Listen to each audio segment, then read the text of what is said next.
Sesuai instruksi dari Presiden Prabowo, pengangkatan untuk ASN dan juga P3K yang telah lulus akan dilakukan proses percepatan pengangkatan.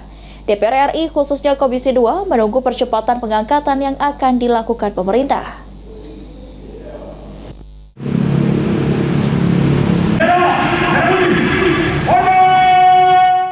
Percepatan pengangkatan untuk ASN dan P3K yang lulus dilakukan oleh pemerintah. Dalam hal ini, Kemenpan RB yang saat ini masih ditunggu oleh DPR RI khususnya Komisi 2. Menurut Giri Ramanda Kemas, anggota DPR RI dari Komisi 2, pihaknya masih menunggu seperti apa bentuk percepatan pengangkatan ASN dan P3K yang akan dilakukan pemerintah usai Lebaran nanti.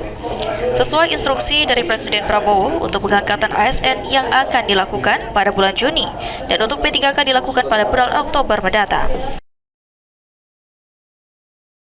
Percepatan itu seperti apa dan apakah akan benar-benar dilaksanakan. Sekarang tinggal tunggu BKN menyelesaikan NIP kawan-kawan yang akan dilatih CPNS di bulan Juni ini, kemudian juga P3K yang di bulan Oktober. Nah kita lihat saja nanti habis Lebaran ini bagaimana percepatan yang mereka lakukan agar apa yang disampaikan instruksi Pak Presiden dan disampaikan Pak Menteri Sekretaris Negara tentang CPNS dan P3K ini bisa terjadi. Berdasarkan data, jumlah ASN dan P3K yang akan dilakukan pengangkatan pada tahun ini jumlahnya hampir 2 juta orang di seluruh tanah air. Tim Liputan PAL TV.